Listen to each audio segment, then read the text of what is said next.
जो तकलीफ़ें देखी थी जीवन में, उस तकलीफ़ों को दबाने की कोशिश करता था अपनी हँसी के पीछे। अपना मज़ाक बनवाता था कई बार। लोगों को लगता था कि यार ये हँसाता है हमें। जब भी मैं टीवी देखता था, तो मुझे अजीब-सा ऐसे रोएँ उठ जाते थे, काश मैं भी होता। कहते हैं ना किस्मत भी जो साथ देती है ना, तो किसी न किसी रूप से फ़ोन आता है। विजय सोनी? तो मैंने कहा हाँ सर। भाभी जी घर पर हैं से बात कर रहा हूँ, कल फ्री हो? 2 मिनट के लिए मैं शॉक हो गया कि भाभी जी घर से फ़ोन आया कल फ्री। गुरुजी, मैं आ गया हूँ जोश टॉक के मंच पर और आज कहानी सुनाऊँगा, आपकी भी पोल पट्टी खोल दूँगा।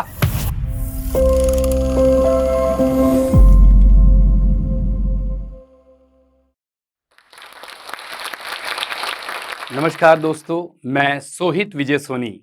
मैं एक्टर हूँ, कॉमेडियन हूँ और साथ ही स्टेज पे एंकरिंग करता हूँ। मैं हूँ भाभी जी घर पर हैं से नमस्कार न्यूज़ एंकर और वेरियस किरदार में मैं आपको नज़र आता हूँ। अब तक मैंने 100 से ज़्यादा किरदार भाभी जी घर पर हैं में मैंने निभा चुका हूँ। साथ ही आप देखते हैं सब टीवी पर तेनाली रामा शो। कैसे भूल सकते हैं? गुरुजी, मैं आ गया हूं जोश टॉक के मंच पर और आज कहानी सुनाऊंगा, आपकी भी पोल पट्टी खोल दूंगा।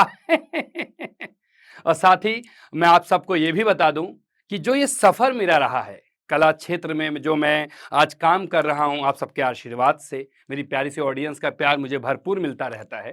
तो इसकी शुरुआत भी मैं आज करने वाला हूं कि कैसे मैं यहां तक पहुंचा। एक नॉर्मल फैमिली से, जैसे पापा जो होते हैं साइकिल पे चक्कू सान करते हैं, वो पापा काम करते हैं, एक छोटी सी जॉब भी करते हैं साथ में, और हम 5 भाई बहन, मैं बड़ा, और बड़े होने के नाते जिम्मेदारी के साथ साथ कला के क्षेत्र में कैसे मैं अंदर आया हूं, कितने संघर्ष को मैंने पार किया है, वो सब आज मैं आप सबके बीच बताऊंगा। तो मेरी कहानी ये है, मैं हूं मूल रूप से गोंडा जिला यूपी उत्तर प्रदेश से कुछ दूर की दूरी पर है ये, बट मैं वहाँ रहा नहीं हूँ कभी। मेरा जो जन्म हुआ है वो हरियाणा फरीदाबाद में हुआ है। मेरे पिताजी फरीदाबाद में जॉब करते हैं, एक छोटे से स्कूल में हम कह सकते हैं, कोई एनजीओ स्कूल है वो। और साथ ही मैंने जैसा आपको बताया कि वो साइकिल पर चक्कू और ताले बेचते हैं, क्योंकि हम 5 भाई-बहन हैं। एक बड़ी फैमिली, कमाने वाला एक, तो आप समझ सकते हैं कि सपने देखना मुझे लगता है गुनाह है ऐसे परिवार में। मुझे लगता था कि मैं भीड़ में कुछ हट के अलग करूँ। शुरू से मेरे मन में था कि मैं वो काम बिल्कुल ना करूँ जिसमें सब लोग घुसे हुए हैं। मैं वो काम करूँ जहाँ पे मेरे को सम्मान मिले, मुझे वैल्यू हो। बट ऐसा माहौल नहीं था कि मैं बोलूँ कि मुझे टीवी में जाना है या मुझे माइक पकड़ना है। मुझे पता भी नहीं था। मैं आप सबको सच बताऊँ तो मुझे लगता था ये टीवी की दुनिया, ये फ़िल्मों की दुनिया, ये मंच पर माइक पकड़ के बोलना, ये कोई अलग दुनिया, अलग ग्रह है। तो मेरी माताजी क्लिनिक पे जाती थी, दवाई लेने के लिए सर्दी-जुकाम का, तो मैं वहाँ उनके साथ गया। तो मेरी मम्मी हमेशा मुझे बोलती थी कि डॉक्टर बनो। तो मुझे लगा कि मम्मी इनसे क्लिनिक पे डॉक्टर साहब से पूछो, मैं यहीं पे काम सीख लूँ। उस क्लिनिक पे काम सीखने का मतलब ये था कि कहीं न कहीं जो मोहल्ले में मैं खेलता था, कूदता था, हँसता था, तो लोग मेरी वैल्यू नहीं करते थे। लोगों को लगता था इनका बच्चा तो ऐसा ही है, ये पढ़ता है नहीं पूरे दिन कभी कुछ, और मेरा साथ देने का साथ हमेशा जिसे कहते हैं आदत रही। कोई भी खिलौना ले रहा हूँ तो अपने दोस्त को भी दिलवा देता था। कहीं भी पैसे कलेक्ट करके कबाड़े में कोई सामान बेचकर मैं माउज़र बंदूक लेकर आया था, तो मैंने अपने साथ-साथ अपने दोस्त को भी दिलवा दिया था। तो फैमिली जो होती है अगल-बगल वाली जो दोस्तों की, वो मुझे अवॉइड करते थे। तो मैंने मम्मी से बोला, मम्मी मुझे इस क्लिनिक पे लगा दो, मैं खेलूँगा भी नहीं और यहाँ पे आके बैठूँगा, और आप कहती थी कि डॉक्टर बनो, तो ये एक अच्छा साधन है। तो मम्मी ने वहाँ पे मुझे डॉक्टर से बात करके कि स्कूल्स के बाद ये यहाँ पे आएगा और आपके साथ थोड़ा-सा काम सीखेगा। तो इसी तरीके से मैं उस क्लिनिक पे झाड़ू लगाने लगा, उनकी दवाइयाँ पुड़ियों में देने लगा, और उनके सिरप शीशी में जो लाल-पीली आपने शीशी देखी होगी, वो खाँसी के लिए देते थे, वो सब करने लगा। 3-4 महीना बीता, फिर एकदम से जोश आया, जैसे आज जोश के मंच पे हूँ मैं, कि मुझे अब इसमें और आगे जाना है। फिर मैं नर्सिंग होम की तरफ बढ़ा, जहाँ पे 2-4 बेड भी होता है, लोग एडमिट होते हैं। फिर मैं वहाँ पहुँचा, वहाँ पे भी मैंने और काम को सीखा, और उसी दौरान मैं अपने मोहल्ले में लोगों को दवाई देने की कोशिश करता था।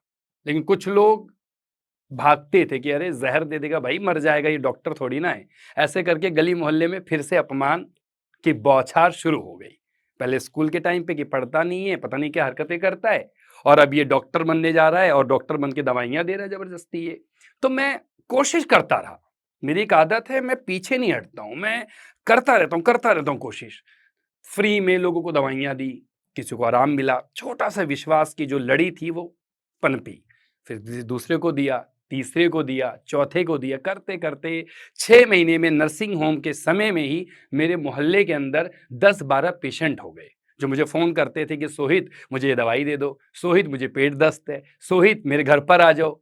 फ़ायदा ये होता था कि उनको मैं घर पर दवाइयाँ प्रोवाइड कर देता था, जो दवाई ₹100 की थी, वो मुझे मिलती थी ₹50 की। मुझे खुशी होती थी और मेरी वैल्यू धीरे-धीरे बढ़ने लगी।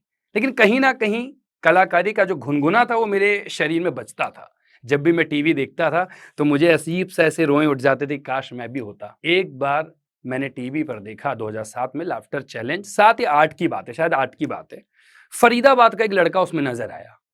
मैंने तुरंत टीवी को देखा कि ये फरीदाबाद का लड़का ये कैसे आ उस दिन मुझे क्लियर हुआ कि इस दुनिया के ही ये लोग हैं, यहाँ पे हम लोग भी जा सकते हैं, हम लोग कोशिश कर सकते हैं। उसके बाद मुझे किसी ने बताया कि न्यूज़ चैनल में जाओ, फ़िल्म सिटी है नोएडा में, फरीदाबाद से नोएडा। अब मेरे लिए तो नोएडा जाना जहाँ मैं 3 किलोमीटर घर से बाहर नहीं निकलता था, क्लिनिक पे मोहल्ले से बाहर जाता था, स्कूल जाता था। फिर भी मैंने उस क्लिनिक और नर्सिंग होम से जो 10-20 रुपए मिलते थे, उसमें से कुछ सिक्के लेता था, डॉक्टर साहब के गल्ले से निकाल लेता था और वो सिक्के वाला फ़ोन चलता था। उसमें डालता था, किसी ने कहा जस्ट डायल से नंबर माँग लो।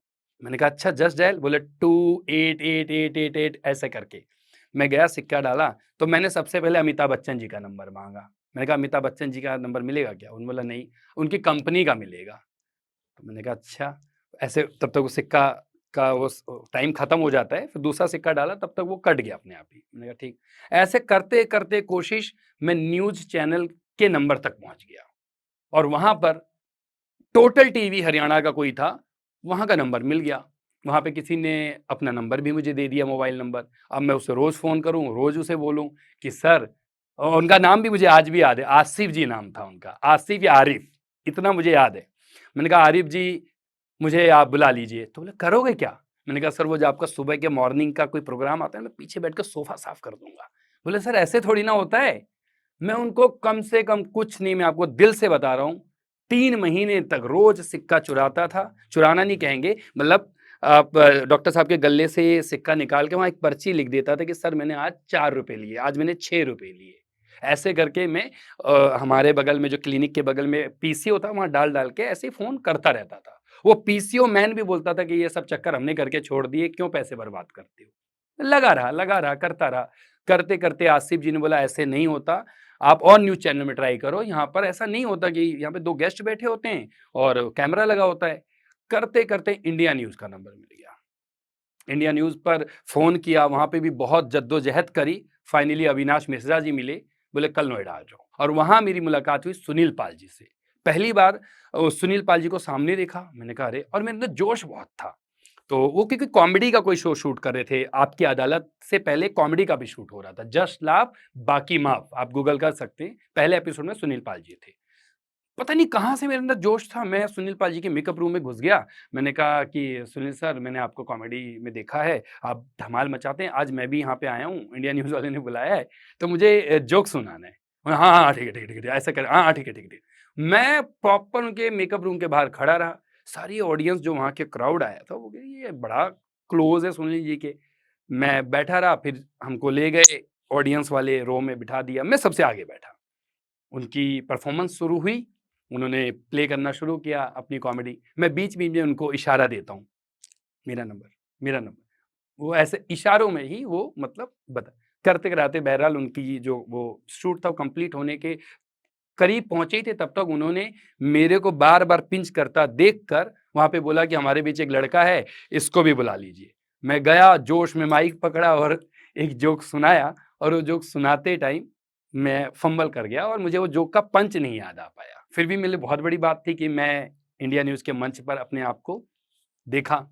उसके बाद सारी ऑडियंस वहाँ की, "अरे! सुनील जी आपको जानते थे?" मैंने कहा, "हाँ, जानते थे थोड़ा-थोड़ा।" ऐसे करते हुए फिर उसमें बॉक्स मिला, खाना मिला उसके अंदर समोसे वगैरह, ये सैंडविच वगैरह, पेन, पेंसिल, डायरी वगैरह सब। ऐसा करते फिर वहाँ से मैं हर दिन स्कूल से बंक मारकर जब भी हफ्ते में शूट के लिए फ़ोन आता था कि यहाँ शूट है, तो मैं फरीदाबाद से बंक मारकर अपनी एड्रेस को डॉक्टर साहब के क्लिनिक के सेठी जहाँ पे मरीज बैठते हैं वहाँ छुपा देता था और चेंज करके कई बार अपने पैसों से इंडिया न्यूज़ के आपकी अदालत शो में, जशला बाकी माँ पे जो भी गेस्ट शोज़ होते थे वहाँ मैं आता था और बैठता था। करते-कराते बीच में फिर से एक ब्रेक लगा कि अब तो पैसे भी नहीं होते हैं और ये कब तक ऐसे चलेगा।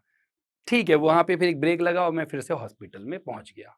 साथ ही मेरे पिताजी ने एक जॉब लगवाई हुई थी एक एनजीओ में जहाँ मैं चाय भी बनाता था। तो पार्ट टाइम चाय बनाने वाला काम करता था फाउंडेशन में, जो पापा जी की कंपनी के कोई एम्प्लॉयी ने अपना शुरू किया था। फाइनली मुझे कोई बताता है कि आपके अंदर आपकी आवाज़ बड़ी प्यारी है, आप बहुत अच्छी एंकरिंग कर सकते हो, आप बोलते बहुत अच्छा हो। मैं एंकरिंग करता रहा, बर्थडे फंक्शन, शादी, ब्याह में जाता रहा, मैजिशियन का भी काम करता रहा और मुझे आनंद आ रहा था। मैंने अपनी मेडिकल लाइफ को बाय-बाय कह दिया था। फिर 2015 में एक इवेंट आता है, फ़ोन, क्योंकि मैं इवेंट करता था एंकर के तौर पे, तो एक फ़ोन आता है कि आप मुंबई से हो? मैंने मुँह से निकला हाँ, तो ₹2000 मिलेंगे और बप्पा का इवेंट है, गणपति बप्पा का उत्सव है, तो आप करोगे? मैंने कहा हाँ। फ़ोन काटा, बहुत खुशी हुई, बहुत खुश हुआ मैंने कहा मुझे मुंबई का इवेंट मिला है। ये नहीं देखा कि ₹2000 किराया ही लग जाएगा इससे ज़्यादा। तो पहला जो मेरा इवेंट हुआ मुंबई का गणपति उत्सव, जहाँ पे कायनात अरोड़ा जी आई हुई थी और गुरमीत चौधरी आए थे। उनके लिए मैंने एंकरिंग करी, बहुत अच्छा लगा। उस दौरान मेरा फ़ोन भी चोरी हो गया वहाँ पर। जिसने चोरी किया मैं वो नहीं बताऊँगा, बाद में मिल भी गया। लेकिन मुझे खुशी थी, बारिश हो रही थी, बप्पा का इवेंट था, मज़ा आया। उस बारिशों में रुकने की जगह नहीं है, हम दोनों घूम रहे हैं। फिर अगले दिन उस बंदे ने मुझे बोला कि मैं तो दिल्ली जा रहा हूँ, मेरी तो जॉब है, तुम 1-2 दिन रुक जाओ। तो मैंने कहा भैया रुकूँगा कहाँ पे मैं? बोले मैं एक जगह रुकवा देता हूँ। वो किसी राम मंदिर जैसे एरिया में ले गया, वहाँ पे किसी बोला 1-2 दिन ही रुकेगा। वो चले गए। मुझे रुकने का मौका मिला तो मैं कैसे रूम में रह जाऊँ? मैंने कहा भैया ये ऑडिशन-वॉडिशन कहाँ होते हैं? कुछ नहीं पता था। उससे पहले तो बस आके मुंबई देखा था। बोले यहाँ पे होता है। मैंने कहा ये वाले ऑफ़िस चल सकते हैं क्या? तो वहाँ पे एक लड़का था, कहते हैं ना किस्मत भी जो साथ देती है ना तो किसी न किसी रूप से, वो बोले हाँ, मैं भी देने चलता हूँ। दोनों गए, ऑडिशन दिया, उन्होंने बोला ऑडिशन में जाते ही तो बोला कोई रोल ही नहीं है, अभी नहीं चल रहा। मैंने कहा सर मैं दिल्ली से आया हूँ, ऑडिशन ले लीजिए मेरा। बोले जब है ही नहीं, तो कोई सीनियर पीछे सुन रहा है, बोला ले लो यार एक ले लो। दया भावना, दे दिया ऑडिशन। उसी दौरान उसके पास फ़ोन आता है कि वो तुम्हारे साथ एक लड़का आया था, वो है क्या? तो उसने बोला यार तुम्हारा फ़ोन? मैंने कहा मेरा फ़ोन? मेरे पास तो फ़ोन ही नहीं था। तो उसने बोला भाई आप फ़ोन कहाँ रखते हो? तो मैंने कहा सर वो फिर मेरा फ़ोन चोरी हुआ। तो बोला नंबर नहीं लिखना था ना? ख़ैर कल शूट है करोगे? मैंने कहा शूट? बड़ी एकदम से सुनकर भी शौक और खुशी और साथ में बप्पा का आशीर्वाद मिल रहा है, वो मतलब मज़ा। तो मैंने कहा हाँ, हाँ करूँगा। बोले ये पैसा है? मैंने कहा सर ठीक है डन, डन। बोले फ़ोन आएगा उठा लेना। भूल गया कि फ़ोन आएगा कहाँ? फ़ोन तो है ही नहीं मेरे पास। तो ठीक है, उठा लेना ऐसा बोल के काट दिया फ़ोन। फिर से दोबारा फ़ोन उसके पास आता है। कह रहे भाई अब समझे नहीं कि फ़ोन आएगा उठा लेना। तो मैंने कहा सर आप इन्हीं को बता दो, ऐसी भी एड्रेस भेज दो मैं आ जाऊँगा। तो उन्होंने पूरा एड्रेस वगैरह भेजा, मीरा रोड में आना है, ऐसा-ऐसा शूट है।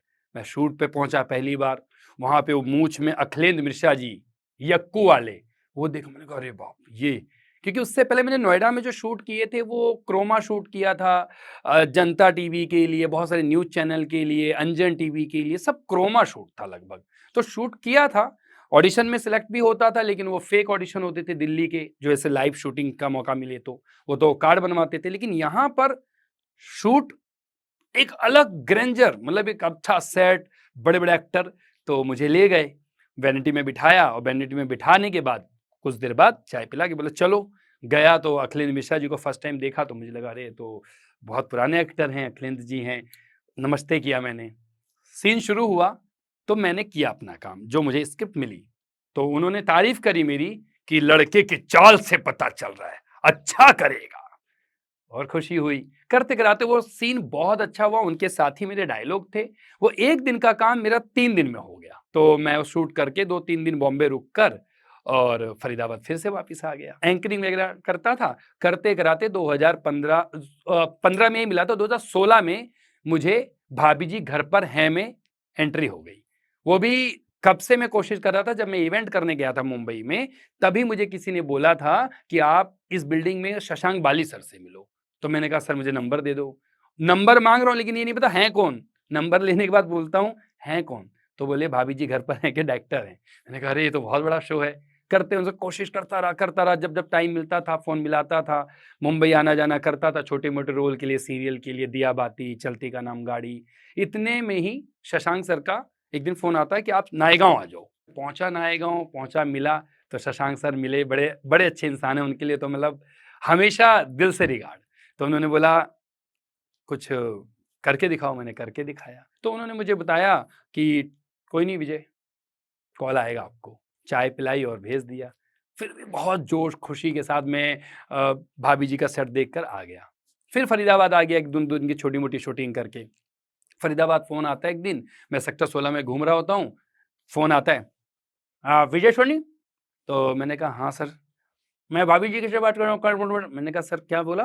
"भाभी जी घर पर हैं से बात कर रहा हूँ, कल फ्री हो?" 2 मिनट के लिए मैं शॉक हो गया कि भाभी जी घर से फ़ोन आया, कल फ्री। एक इंस्पेक्टर का साथ का सीन है।